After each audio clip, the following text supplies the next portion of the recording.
Hello friends, आज के इस वीडियो में हम अध्याय 2 की धारा 4 से लेकर 15 तक पढ़ने वाले हैं। ठीक है, अभी तक पिछले वीडियो में अध्याय 2 हमने शुरू कर दिया था और एक धारा पढ़ी थी, धारा 3 थोड़ी सी बड़ी थी और डिटेल में समझने वाली थी, डिटेल में।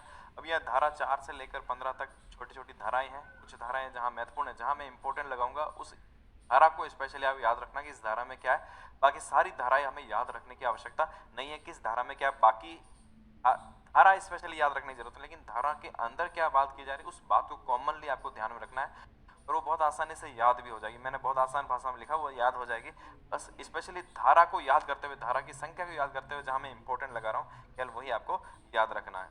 तो देखो शुरू करते हैं। सबसे पहले धारा 4 काम की नहीं है, बहुत ज्यादा कोई इंपॉर्टेंट नहीं है। धारा 5 इंपॉर्टेंट है। धारा 4 में क्या लिखा हुआ है? राज्य सरकार नगर पालिक बोर्ड। जब देखो मैं यहाँ पर नगर पालिक बोर्ड लिख रहा हूँ तो मैंने आपको पिछले वीडियो में बताया है कि नगर पालिका के 3 स्तर हैं। जब नगर पालिका में बात करूंगा तो मैं 3 की बात कर रहा हूँ, नगर पालिक बोर्ड की, नगर परिषद की और नगर निगम की। ये हमने अध्याय 1 में ही इस परिभाषा को पढ़ा था।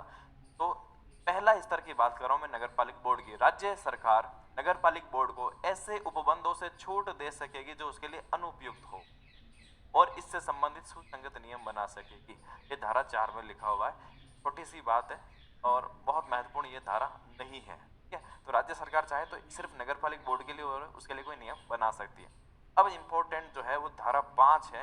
यहां से सवाल पूछा जा सकता है और ये हम सबने पहले, अगर आप पॉलिटी आपने नगर पंचायती राज अधिनियम और नगर पालिका अधिनियम पढ़ रखा है तो ये बेसिक वैसे भी पता होगी, लेकिन ये धारा 5 में लिखी हुई है ये बात, ये हमें याद रखने वाली बात है। यहाँ पर नगर पालिका की स्थापना और निगमन कैसे होगा?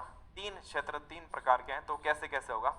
संक्रमणकालीन क्षेत्र, ट्रांजिशन जो एरिया है, संक्रमणकालीन का मतलब है ऐसा क्षेत्र जो संक्रमण हो रहा है गांव से नगर की ओर। मतलब गांव था, बड़ा गांव था, अब उसकी पॉपुलेशन धीरे धीरे बढ़ती जा रही है और डेंसिटी उसकी बढ़ती जा रही है और एक खास डेंसिटी के बाद ध्यान देना, सिर्फ जनसंख्या नहीं होता, उसमें यह भी देखा जाता है कि उसकी डेंसिटी कितनी है, उस क्षेत्र का घनत्व कितना है, उस क्षेत्र में कितने लोग गैर कृषि कार्यों में लगे हुए, ये सब चीजें देखी जाती है। तो जब डेंसिटी, ऐसा क्षेत्र जो अभी तक गांव है लेकिन अब धीरे धीरे धीरे वो नगर की तरह बनता जा रहा है, डेंसिटी बढ़ती जा रही है, लोग गैर कृषि कार्यों में ज्यादा काम करते हैं और उसकी जनसंख्या बढ़ते बढ़ते यदि जब ये 20,000 से ज्यादा हो जाए तब वो गांव किस में चेंज हो जाएगा? म्यूनिसिपल बोर्ड यानी नगर पालिक बोर्ड, जिसको हम सामान्यतः नगर पालिका, डी स्तर की नगर पालिका हम कहते हैं। नगर पालिका के भी 2 अलग अलग लेवल होते हैं, एक सी टाइप और एक डी टाइप। तो पहले वो डी टाइप में बनती है फिर सी में, तो वो नगर पालिका घोषित हो जाएगा। कौन करेगा? राज्य सरकार अधिसूचना जारी करके कर सकती है। मैंने सिंपल से लिख दिया, 20,000 से लेकर 1 लाख तक की जनसंख्या तक नगर पालिक बोर्ड गठित होते हैं। ठीक है, तो 20,000 से होना शुरू हो जाता है।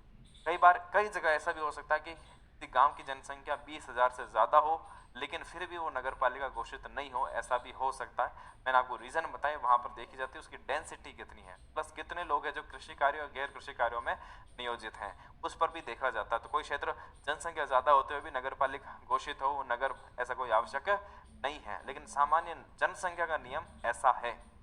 दूसरा, लघुत्तर नगरीय क्षेत्र, जहां छोटा नगरीय क्षेत्र है वहां पर नगर परिषद बनाई जाएगी। जनसंख्या की बात करें तो 1 लाख से लेकर 5 लाख तक की जनसंख्या जहां पर भी हो वहां पर नगर परिषद बनाई जा सकती है। ठीक है, और तीसरा है वृहत्तर नगरीय क्षेत्र, उसको हम यहाँ पर म्यूनिसिपल काउंसिल इसको बोलेंगे और इसको बोलेंगे म्यूनिसिपल कॉर्पोरेशन। जहां पर 5 लाख से अधिक, जहां भी 5 लाख से अधिक जनसंख्या हो वहां पर नगर निगम बनाया जा सकता है। जैसे अभी राजस्थान की बात करूं तो 10 नगर निगम है ना, आपको अभी देखा होगा पहले 7 थे, अभी यहाँ पर कोटा में 2 कर दिया, जयपुर में यहाँ पर 2 कर दिया। ठीक है, तो यहाँ पर नगर निगम संख्या बढ़ा दी गई क्योंकि यहाँ पर जनसंख्या ज्यादा हो रही है। तो इस तरह से राजस्थान में 10 नगर निगम है। तो आपको यहाँ पर जनसंख्या का क्राइटेरिया पता होना चाहिए नगर पालिका की स्थापना और निगम। हालांकि ये अधिनियम में नहीं लिखा हुआ जनसंख्या, मैंने अपने स्तर से लिखा है। आपको ये 3 स्तर पता होना चाहिए, जनसंख्या भी आपको पता होनी चाहिए। ठीक है, नेक्स्ट आगे देखते हैं। इस नाम से, इस नाम से बनेगी, चाहे वो नगर पालिक बोर्ड हो, चाहे नगर परिषद हो, चाहे नगर निगम। नगर निगम है तो नगर निगम नाम से एक निगमित निकाय बनेगा, उसका उत्तराधिकार उस पर होगा और उसकी एक सामान्य मोहर होगी। यही इसी धारा 5 में लिखा हुआ है, राज्यपाल यदि अधिसूचना द्वारा किसी क्षेत्र को औद्योगिक नगरी विनिर्दिष्ट करे, वहां नगर पालिका गठित नहीं की जा सकती है। ये एक बात इसमें लिखा हुआ है। मान लो कि जैसे एक सेज एरिया आपने सुना होगा, स्पेशल इकोनॉमिक जोन, तो यहाँ पर स्पेशल उद्योग को वहां पर क्षेत्र दिया जा रहा है, तो वहां पर एक तरह से नगर पालिका के पूरे पूरे कानून लागू नहीं होता। आपने देखा होगा जो सेज क्षेत्र होता है वहां पर टैक्स रेट्स बहुत अलग होती है नगर पालिका से, तो ऐसे क्षेत्र को इस क्षेत्र से बाहर किया जा सकता है। साथ ही यदि राज्य सरकार, राज्यपाल अधिसूचना जारी, राज्यपाल अधिसूचना भले ही जारी कर रहा है, लेकिन यहाँ पर भी वास्तविक बात किसकी है? बात तो यहाँ पर भी राज्य सरकार की है, क्योंकि राज्यपाल किसके कहने पर जारी करेगा? राज्य सरकार के कहने पर ही। साथ ही यदि राज्य सरकार किसी नगरीय क्षेत्र के सांस्कृतिक, ऐतिहासिक, पर्यटक व अन्य महत्व को देखते हुए ऐसे क्षेत्र को नगर पालिका से क्षेत्र से अपवर्जित करते हुए भी, या अपवर्जित करना यानी उस क्षेत्र को नगर पालिका क्षेत्र से बाहर रखते हुए या बिना उसके अपवर्जित किए भी एक विकास प्राधिकरण, डेवलपमेंट अथॉरिटी, जैसे आपने जयपुर में जेडीए का सुना होगा, अजमेर में यहाँ पर एडीए के बारे में आपने सुना होगा, ठीक है, इस तरह का विकास प्राधिकरण का गठन कर सकता है। सामान्यतः ये होता है उस क्षेत्र को नगर पालिका क्षेत्र से बाहर नहीं करता है, नगर पालिका के क्षेत्र के भीतर ही विकास प्राधिकरण का गठन भी किया जा सकता है। अब बात करते हैं धारा 6 की, इस पर भी आप इंपॉर्टेंट लगा लीजिए। इस धारा 6 को भी स्पेशली आपको याद रखना कि ये धारा 6 में लिखी हुई बात, नगर पालिका का स्ट्रक्चर कैसा होगा, उसकी संरचना कैसी होगी, यहाँ से सीधा सीधा पूछा जा सकता है भी नगर पालिका की संरचना का उल्लेख किस धारा में है। धारा 5 में, 6 में, 7 में, 8 में, तो आपको याद रखना पड़ेगा यहाँ पर, तो यहाँ से धारा पूछी जा सकती है। तो नगर पालिका की संरचना में मतलब किस किस तरह के सदस्य होते हैं वो पूछा जाएगा। तो 3 तरह के सदस्य हैं, एक निर्वाचित सदस्य जो चुनाव होकर आते हैं, दूसरे पदेन सदस्य, और तीसरे सदस्य हैं नॉमिनेट, मनोनीत सदस्य। क्लियर हो गए? तो 3 सदस्य में जो सबसे इंपॉर्टेंट है, जो मेन काम करने वाले, वो निर्वाचित सदस्य होते हैं। ये निर्वाचित सदस्य कम से कम 13 सदस्य होने चाहिए, 13 से कम सदस्य नहीं हो सकते, ये तो है, इसको आपको ध्यान में रखना। पदेन सदस्य कौन होते हैं? देखो पदेन, तो इसका इंग्लिश में वर्ड याद रखना, एक्स ऑफिशियो को बोला जाता है पदेन को। पदेन का मतलब है कि बाई डिफॉल्ट ये इनका पद तो वास्तव में ये विधायक का पद है, सांसद है, लेकिन जैसे ये विधायक सांसद बनेंगे ऑटोमेटिक इस पद पर भी आ जाएंगे ऐसे सदस्य को। इनका पद वास्तव में इनके सदस्य के तौर पर नहीं है, इनका पद तो विधायक का है, लेकिन जब विधायक बनेंगे तो ऑटोमेटिक नगर पालिका, उस क्षेत्र के नगर पालिका के सदस्य भी बन जाएंगे, तो ऐसे सदस्य को कहते हैं पदेन सदस्य। आपने सुना होगा कि प्रधानमंत्री जो है नीति आयोग के पदेन अध्यक्ष है, यानी वो वास्तव में उनका पद तो प्रधानमंत्री का, लेकिन जब प्रधानमंत्री बनेंगे तो ऑटोमेटिक उसके अध्यक्ष भी बन जाएंगे, तो वो पदेन अध्यक्ष कहलाएंगे। इसी तरह से पदेन सदस्य हैं।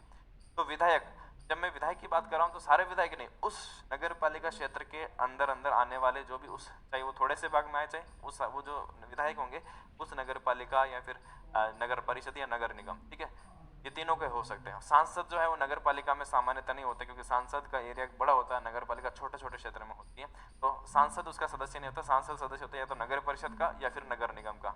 तो सांसद उस क्षेत्र के, जो क्षेत्र उस नगर पालिका एरिया में वहां पर आता है, उस क्षेत्र के सदस्य, विधायक है, सांसद है, उसके भी पदेन सदस्य के रूप में होते हैं, ठीक है। मनोनीत सदस्य या नाम निर्दिष्ट सदस्य, तो वो एक ही बात है, इसको नाम निर्दिष्ट सदस्य भी आ सकता है, ये भी आता है, तो आपको यही समझना है कि यहाँ पर मनोनीत सदस्य की बात ही किया जा रहा है, नॉमिनेट मेंबर्स की बात ही हो रही है। ये कौन हो सकते हैं? नॉमिनेट कर सकते हैं। देखो इनका चुनाव नहीं होगा, ये निर्वाचित सदस्य का मतलब ये चुनाव होकर, अलग अलग वार्ड से चुनाव होकर नगर पालिका के सदस्य बनेंगे। इनको बिना चुनाव किए भी राज्य सरकार इनको मनोनीत करती है। कैसे करेगी? किसको करेगी? नगर पालिका प्रशासन का विशेष ज्ञान रखने वाले लोगों को। कितने हो सकते हैं? ये संख्या महत्वपूर्ण है, इसको याद रखना है। नगर पालिका बोर्ड में 6 मनोनीत सदस्य होंगे, 6, 8 और 12, ये 3 सदस्य याद रखने। नगर पालिका बोर्ड में 6, नगर परिषद में 8 और नगर निगम में 12 सदस्य। अब यहाँ से एक बात, पदेन सदस्य की बात कर रहा हूँ। पदेन सदस्य को बैठकों में मत देने का अधिकार होगा, किंतु निरर्हता, डिस्क्वालीफाई इनको नहीं किया जा सकता है। निरर्हता संबंधी उपबंध की भाई कोई भ्रष्ट आचरण के आधार पर हो सकता है, ठीक है, या फिर कोई विकृत या जो भी दिवालिया के आधार पर, वो इनको नहीं किया जा सकता। तो इन पर ये नियम इस नगर पालिका के अधीन के तौर पर लागू नहीं होते हैं, और ना ही कोई इन पर कार्रवाई की जा सकती है किसी भी प्रकार की, क्योंकि ये पदेन सदस्य ही, क्योंकि ये वास्तव में इन पर तो विधानसभा के रूल्स लागू होंगे, न कि नगर पालिका के। क्लियर हो गया? नेक्स्ट, मनोनीत सदस्य की बात कर रहे हैं। अभी हमने पदेन सदस्य की बात की, यहाँ पर अब मैं बात करूँ मनोनीत सदस्य की। मनोनीत सदस्य को बैठकों में मत देने का अधिकार नहीं होगा, तथा धारा 24, आगे हम धारा 24 पढ़ेंगे, इसी अध्याय की बात होगी। धारा 24 और धारा 35 में अंतर्विष्ट उपबंधों के तहत कोई भी डिस्क्वालिफिकेशन के तहत उन्हें निरहर का मतलब है उन्हें डिसक्वालीफाई घोषित भी किया जा सकता है। अगर वो निरहरता, इस धारा 24 में निरहरता के बारे में लिखा हुआ और धारा 35 में अगर वो डिसक्वालिफिकेशंस उनमें किसी प्रकार की होती है तो उन धारा के आधार पर इनको डिसक्वालीफाई भी किया जा सकता है। पहली बात, राज्य सरकार भी किसी भी सदस्य, मनोनीत सदस्य को विड्रॉ कर सकती है। उन्होंने उसको नियुक्त किया, मनोनीत किया, वापस प्रत्याहरित, ये शब्द मैंने इसलिए लिखा है और इसके साथ में इंग्लिश विड्रॉ शब्द समझने में आसान है, उनको वापस बुलाया जा सकता है, विड्रॉ किया जा सकता है। इसके लिए जो हिंदी वर्ड है प्रत्याहरित किया जा सकता है, ये वर्ड ही एग्जाम में आ सकता है, इसलिए वर्ड को जहां जहां थोड़ा कठिन वर्ड है उसको खास तौर पर आपको देखना कि ये वर्ड्स ध्यान में रखना। प्रत्याहरित कर सकते हैं मतलब उनको वापस बुलाया जा सकता है, उनको मनोनीत किया तो वापस भी ले सकते हैं नाम उनका, ठीक है। तो प्रत्याहरित करने की शक्ति यहाँ पर राज्य सरकार के पास है। और जो भी मनोनीत सदस्य होगा, 6 सदस्य नगर पालिका बोर्ड में, 8 सदस्य, 12 सदस्य नगर निगम में, तो मनोनीत सदस्यों में से कम एक सदस्य दिव्यांग होगा, इस तरह का नियम है, ठीक है। नेक्स्ट आगे देखते हैं।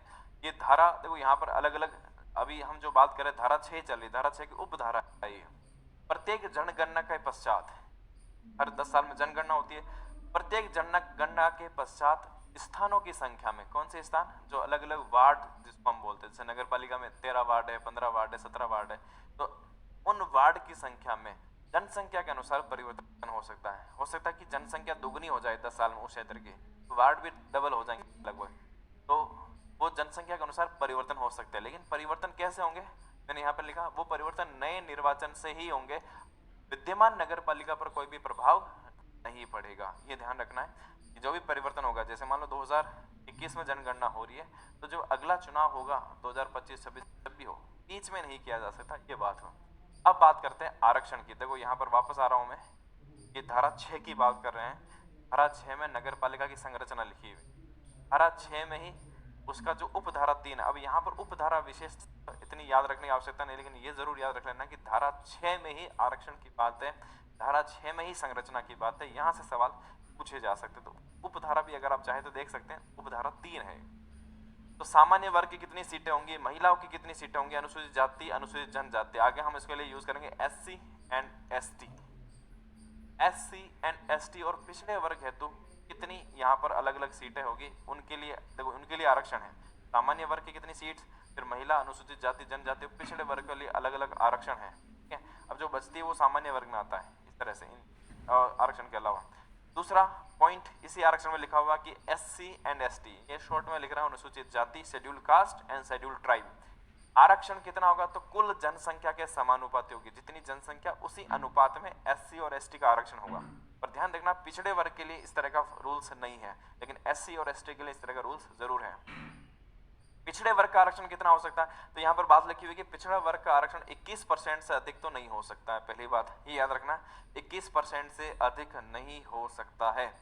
और SC व ST जनसंख्या के साथ मिला ले तो 50% से ज्यादा नहीं हो सकता है, ठीक है ना। मान लो कि SC और ST का अगर हम बात करें कि उनकी पॉपुलेशन किसी जगह 45% है, तो पिछड़े वर्ग को वहां सिर्फ 5% आरक्षण मिल सकता है, इससे ज्यादा आरक्षण नहीं मिलेगा। यानी डिपेंड करता है कि SC ST की पॉपुलेशन उस जगह पर कितनी है। ज्यादा से ज्यादा 21% हो सकता। मान लो कि SC और ST दोनों मिलाकर किसी जगह पर 5% आरक्षण है, तो ऐसा नहीं होगा कि पिछड़े वर्ग को 45% आरक्षण दे दिया गया, ऐसा नहीं होगा। 21% से ज्यादा नहीं हो सकता। और मान लो कि इनका 49% हो गया SC ST को मिलाकर, तो पिछड़े वर्ग को 1% रिजर्वेशन ही मिलेगा, इस हिसाब से ये कहा जा रहा है। जहां SC व ST पॉपुलेशन 70% से कम है, जहां 70% से कम है, वहां पिछड़े वर्ग की कम से कम एक सीट तो होगी। यानी ऐसा भी हो सकता है कि पिछड़े वर्ग की कोई सीट ही नहीं हो अगर SC ST पॉपुलेशन बहुत ज्यादा हो, लेकिन जहां पर 70% से कम हो वहां पर पिछड़े वर्ग की कम से कम एक सीट रखना अनिवार्य है, ये नियम है। तो ये वापस एक बार जरूर देख लेना, आरक्षण वाले को पॉइंट्स को अच्छे से कवर, बाकी तो कॉमन है, आप सबने पढ़ा होगा, लेकिन ये 2 पॉइंट वापस आपने देख लेना। कुल स्थानों में से आधे स्थान, ये तो आपको पता ही है, राजस्थान में 50% रिजर्वेशन दिया हुआ है ना। नगर पालिका अधिनियम चाहिए यहाँ पर आप देख लीजिए पंचायती राज, लेकिन नगर पालिका अधिनियम 2009 में, हालांकि बाद में इसमें चेंजेस किया, इसमें छूट मिल गई है ना, लेकिन नगर पालिका अधिनियम में 2009 में इसमें छूट मिली हुई है। फिर भी अधिनियम में यही बात लिखी हुई है, कुल स्थानों में से आधे स्थान महिलाओं के लिए आरक्षित, SC ST OBC में से भी अपने अपने वर्ग में आधे स्थान रहेंगे, ठीक है। SC और ST याद रखना, ये जो 50% वाला जो कंसेप्ट है 2009 के बाद कोर्ट का एक डिसीजन भी है, उसके तहत ये पंचायती राज में अनिवार्य है, नगर पालिका अधिनियम में अनिवार्य नहीं है। SC ST व पिछड़े वर्गों का आरक्षण तब तक है, ध्यान रखना, SC ST को आरक्षण मिल रहा है वो कब तक है, जब तक कि संविधान के अनुच्छेद 334 में आपको पता है विधानसभा में जो SC ST को आरक्षण है उसके बारे में उल्लेख है, जितना समय में वहां तक रहेंगे उतने ही समय में यहाँ पर भी रहेंगे। जैसे ही वहां पर विधानसभा में आरक्षण खत्म कर दिया गया, यहाँ पर भी समाप्त हो जाएगा। निर्वाचन कैसे होगा, सभी वर्गों का निर्वाचन प्रत्यक्ष रूप से ही निर्वाचन होगा। इसके बाद धारा 7 पे भी आप इंपोर्टेंट लगाना पड़ेगा हमें, और बहुत कॉमन सी बात है पदावधि का कार्यकाल कितना होगा नगर पालिका का, तो ये तो कॉमन सी बात है लगभग सभी का, आप सभी जानते हैं। प्रथम बैठक से 5 वर्ष, 5 वर्ष तो होता है लेकिन कहाँ से होगा, प्रथम बैठक से, चुनाव करने से नहीं या फिर अधिसूचना जारी होने से नहीं। जब चुनाव हो गया, मान लो चुनाव हो गया, रिजल्ट भी जारी हो गया, अगर पहली बैठक 1 महीने बाद हो रही तो उस 1 महीने बाद की पहली बैठक से लेकर 5 वर्ष, न कि चुनाव के बाद से, है ना। तो इस तरह का सवाल भी पूछा जा सकता है कि चुनाव से होगा या फिर चुनाव की अधिसूचना जारी होने से या चुनाव का रिजल्ट आने से 5 वर्ष, नहीं, न तो चुनाव से होगा, न चुनाव के रिजल्ट से, न अधिसूचना जारी होने से। पहली बैठक कब होती है, उस दिन से 5 वर्ष गिने जाते हैं। अगर पदावधि 5 साल है, अब मान लीजिए कि 5 साल पहले ही कोई नगर पालिका का विघटन हो गया, भंग हो जाती है नगर पालिका, तो जब नई नगर पालिका आएगी वापस, वो पूरे 5 साल के लिए नहीं आती है, वो जो शेष कार्यकाल बचा है उसी के लिए चुनाव होगा, ठीक है। ये सारा का सारा हम वैसे नगर पालिका अधिनियम में पढ़ते हैं, नहीं पढ़ा, इसको ध्यान से देखना। नगर पालिका शेष कार्यकाल के लिए गठित होगी, न कि पूर्ण कार्यकाल के लिए। आप देखेंगे लोकसभा के चुनाव में, चाहे विधानसभा के चुनाव में, ठीक है, लेजिस्लेटिव असेंबली, विधानसभा के चुनाव में, लोकसभा के चुनाव में ऐसा नहीं होता है। लोकसभा का चुनाव होगा, अगर लोकसभा बीच में भंग हो जाती है तो नई लोकसभा का चुनाव होगा, वो पूरे 5 साल के लिए होता है। विधानसभा का चुनाव पूरे 5 साल के लिए होगा, लेकिन नगर पालिका हो चाहे हम ग्राम पंचायत या पंचायत समिति देखें, वो शेष कार्यकाल के लिए ही आती है, न कि पूरे 5 साल के लिए। ऐसा क्यों, ऐसा इसलिए हो जाता है क्योंकि जब हमारे यहाँ पर वापस चुनाव होते हैं तो सबका चुनाव साथ में होता है। आप देखोगे विधानसभा का सबका चुनाव साथ में नहीं होता है, या लोकसभा का चुनाव भी हो कभी भी हो सकता है, अगर इनका और इनका साथ में चुनाव नहीं होता है। क्यों, ये सिस्टम इस तरह इसलिए बन गया है क्योंकि यहाँ पर शेष कार्यकाल के नहीं होता बल्कि पूर्ण कार्यकाल के लिए होता है। ये शेष कार्यकाल का मतलब, जैसे मान लो अब चुनाव में 2 साल बची है तो इसका कार्यकाल 2 साल ही होगा, ताकि सबके साथ वापस चुनाव कराया जा सकता है। अगर ऐसा व्यवस्था नहीं रखेंगे तो किस विधानसभा का चुनाव कब हो रहा है, किस विधानसभा का चुनाव कब हो रहा है, पूरे 5 साल चुनाव ही चलते रहेंगे। इस व्यवस्था से बचने के लिए हमने इस तरह का नियम यहाँ पे बनाया है। धारा 8 देख लेते हैं, महत्वपूर्ण नहीं है। नगर पालिक शासन का नगर पालिका में निहित बात है, नगर पालिका के शासन किस में निहित होगा, नगर पालिका में निहित, कोई विशेष बात नहीं है। धारा 9 में लिखा वार्डों का विभाजन, यह भी धारा याद रखने की जरूरत नहीं। वार्डों का विभाजन किस आधार पर होगा, जनसंख्या के आधार पर होगा, और लगभग हर वार्ड की जनसंख्या का अनुपात समान होगा, ठीक है। अब यही बात आप उसमें एक्ट में पढ़ोगे तो बहुत कठिन लेवल से लिखी हुई है, मैंने इसको सामान्य तरीके से लिख दिया। वार्डों का विभाजन, जैसे मान लो कि यहाँ पर ये पूरी नगर पालिका क्षेत्र है, हमने इसको वार्डों का विभाजन जनसंख्या के अनुसार कर रहे हैं, ना कि क्षेत्रफल के अनुसार। ये नहीं कर रहे कि हर वार्ड का क्षेत्रफल बराबर रहेगा, हम कर रहे हैं पॉपुलेशन के आधार पर, लगभग हर वार्ड की पॉपुलेशन बराबर। अब ऐसा हो सकता है, जैसे आप राजस्थान का ही देख लीजिए, राजस्थान में यहाँ पर पॉपुलेशन कम है, यहाँ पर तो विधानसभा क्षेत्र भी अधिकांश हमें यहाँ पर मिलेंगे, तो जनसंख्या के आधार पर होता है, न कि क्षेत्रफल के आधार पर। तो जनसंख्या के आधार पर होगा, और लगभग यानी कोई क्षेत्र, कोई वार्ड क्षेत्रफल में बड़ा हो सकता है, कोई छोटा हो सकता है। छोटे से क्षेत्र में उतनी ही पॉपुलेशन हो जितने बड़े क्षेत्र में हो सकती है। तो जनसंख्या के अनुसार हमें वार्डों का विभाजन होगा। वार्डों का निर्धारण कैसे होगा, तो लिखा है राज्य सरकार के आदेश द्वारा वार्ड का निर्धारण होगा, यानी ये वार्ड तय करने का अधिकार नगर पालिका के पास नहीं है, वार्ड तय करने का अधिकार राज्य सरकार के पास है। ये ध्यान रखना कि वार्ड कौन निर्धारण करेगा, नगर पालिका के वार्ड है। नगर पालिका की जो मैं बात कर रहा हूँ तो नगर निगम, नगर परिषद तीनों की बात हो रही है। ये अधिकार नगर निगम या नगर परिषद के क्षेत्राधिकार में नहीं आता, ये किसके क्षेत्राधिकार में, राज्य सरकार अधिसूचना जारी करती है इनके लिए, और फिर वो तय होता है। तो वार्ड और वार्ड की सीमा का निर्धारण, परिसीमन करना राज्य सरकार का काम है। SC, ST, OBC व प्रत्येक वर्ग की महिला सदस्यों के लिए आरक्षित स्थान कितने होंगे, उसका निर्धारण भी कौन करता है, राज्य की सरकार करती है। महिला उम्मीदवार हेतु वार्डों की संख्या कितनी होगी, का निर्धारण राज्य सरकार करेगी। आरक्षित स्थानों का निर्धारण आपने देखा होगा कई बार जब चुनाव होते हैं, तो मान लो कि जैसे इस बार सीट कि भाई इस बार सामान्य वर्ग की सीट है, इस बार OBC की सीट है, इस बार SC कैंडिडेट की सीट है, SC कैंडिडेट ही लड़ सकता है। ये रोटेशन से होता है, एक बार इनका, एक बार इनका, एक बार इनका, वापस इनका आ जाएगा, है ना। यहाँ पर OBC कैंडिडेट इस साल ओबीसी कैंडिडेट, इस साल जनरल कैंडिडेट, इस साल एससी कैंडिडेट, इस साल एसटी, वापस ओबीसी, इस तरह से रोटेशन चलता है चक्रानुक्रम से, ठीक है। एससी और इसी तरह से महिलाओं का भी होता है 50%, तो एक बार केवल महिला का आएगा और एक बार सभी का होगा, पुरुष और महिला दोनों लड़ सकती है। देखो जब महिला केवल, कई बार ऐसा होता है केवल महिला चुनाव लड़ सकती है, तो उस समय केवल महिला लड़ सकती है, और जब सेकंड टाइम आएगा तो महिला और पुरुष दोनों लड़ सकते हैं, ये व्यवस्था होती है। एससी व एसटी वार्ड ऐसे भाग में जहां पर इनकी जनसंख्या अधिक होगी, वहीं पर एससी एसटी वार्ड के लिए, जैसे कि यहाँ पर केवल एससी कैंडिडेट लड़ सकता है। जब हम रिजर्वेशन की बात करें तो इस रिजर्वेशन का मतलब है कि जब हमने रिजर्व कर दिया कि यहाँ ये सीट केवल एससी कैंडिडेट की, तो वो एससी की ही रहेगी, ये सीट एसटी की है तो केवल एसटी की रहेगी। महिला वाला इस तरह से हो सकता है कि वो चक्रानुक्रम में हो, ठीक है ना, वो चक्रानुक्रम में रहता है कि एक बार महिला की रहेगी और एक बार सभी के लिए रहेगी। लेकिन एससी और एसटी वार्ड ऐसे हैं कि जनसंख्या के आधार पर डिसाइड होगा, जहां पर एससी और एसटी पॉपुलेशन ज्यादा होती है वहां पर एससी और एसटी वार्ड होते हैं। वार्डों का संख्यांकन किसी भी नगर पालिका के स्थानीय क्षेत्र के उत्तर पश्चिमी कोण, उत्तर पश्चिमी कोण का मतलब ये है कि यहाँ पर ये नगर पालिका, ये उसका उत्तर पश्चिमी कोण है, तो पहला वार्ड जब हम संख्यांकन करेंगे तो पहला नंबर इसको देंगे, फिर इसके बाद दूसरा नंबर, तीसरा नंबर, इस तरह से चलता है, यानी कि पहला नंबर इसका नहीं आता, पहला नंबर यहाँ से शुरुआत होगी। क्लियर हो गया, ये इसका मतलब हो गया। इसके बाद आ जाते हैं धारा 11 पर, नगर पालिका के लिए निर्वाचन, ठीक है।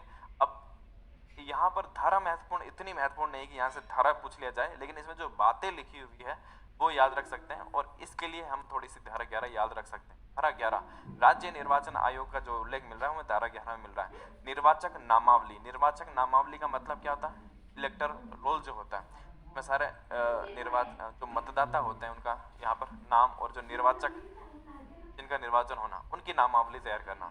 निर्वाचनों के संचालन, चुनाव को चलाना, उसका अधीक्षण सुपरविजन करना, उसको डायरेक्शन देना, उसका कंट्रोल करना राज्य निर्वाचन आयोग में निहित होगा, है ना। तो यहाँ पर राज्य निर्वाचन आयोग का भी उल्लेख हमें मिल रहा है धारा 11 में। चुनाव कौन करवाएगा, उसकी सारी जिम्मेदारी किसकी होगी, राज्य निर्वाचन आयोग की होती है। केंद्र का निर्वाचन आयोग और राज्य का निर्वाचन आयोग, हाँ ये तो हमें पता ही है, चाहे पंचायती राज के चुनाव हो चाहे नगर पालिका के चुनाव हो, कौन करवाता है, राज्य का निर्वाचन आयोग करवाता, तो ये सारा काम राज्य निर्वाचन आयोग का होगा। निर्वाचन कब होगा, नगर पालिका की, कोई भी नगर पालिका चल रही है उसकी अवधि समाप्त होने से पूर्व ही करा लिया जाएगा, अथवा अगर किसी का विघटन हो गया तो 6 महीने से पहले, विघटन से 6 महीने पहले नया चुनाव हो जाना चाहिए, यह निर्वाचन की डेट।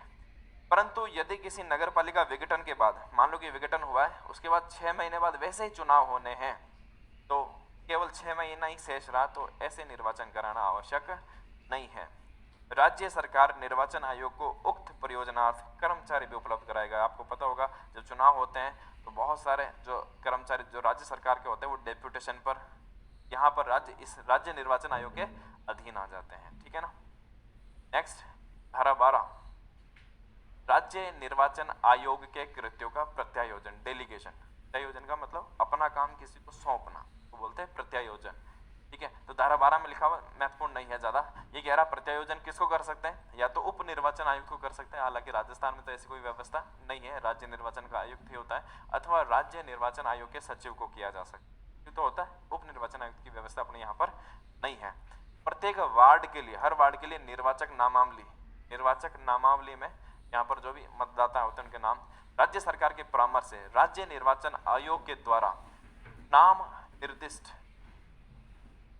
निर्दिष्ट निर्वाचक रजिस्ट्रीकरण अधिकारी, इसको याद रखना, यहां मैंने एक अंडरलाइन भी, निर्वाचक रजिस्ट्रीकरण अधिकारी होगा एक, राज्य सरकार के परामर्श से राज्य निर्वाचन आयोग के द्वारा एक नॉमिनेट होता है निर्वाचक रजिस्ट्रीकरण अधिकारी, उसके द्वारा अद्यतन यानी अपडेटेड निर्वाचक नामावली तैयार की जाएगी। तो निर्वाचक नामावली तैयार करने का काम राज्य निर्वाचन आयोग एक व्यक्ति को नॉमिनेट करता है, जिसको हम यहाँ पर कहेंगे निर्वाचक रजिस्ट्रीकरण अधिकारी, उसके द्वारा निर्वाचक नामावली तैयार की जाती है। राज्य निर्वाचन आयोग निर्वाचक रजिस्ट्रीकरण अधिकारी की सहायता के लिए एक सहायक रजिस्ट्रीकरण अधिकारी भी नियुक्त कर सकता है, एक या एक से अधिक। नेक्स्ट, निर्वाचक रजिस्ट्रीकरण अधिकारी निर्वाचक नामावली की तैयारी और पुनरीक्षण के लिए ऐसे व्यक्ति को नियोजित कर सकता है जिसे भी वह ठीक समझे। ये भी क्या कर सकता है निर्वाचक रजिस्ट्रीकरण अधिकारी, ये अपने काम को सही तरीके से करने के लिए कुछ व्यक्ति को लगा सकता है। वार्ड की निर्वाचक नामावली में कौन कौन रजिस्ट्रीकृत होंगे उसके लिए देखते हैं। प्रत्येक व्यक्ति हकदार होगा जो 18 साल का होगा। वोट कौन दे सकते हैं? तो चुनाव लड़ने की बात नहीं हो रही है, निर्वाचक नामावली में वोट कौन दे सकता है? जो अर्हता की तारीख, जो क्वालिफाई हो जाए उस वर्ष की 1 जनवरी को, मतलब उस साल में 1 जनवरी को कोई भी व्यक्ति, जैसे मान लो कि 2021 या 2022 चला तो 2022 में 1 जनवरी को वो 18 साल का हो जाना चाहिए।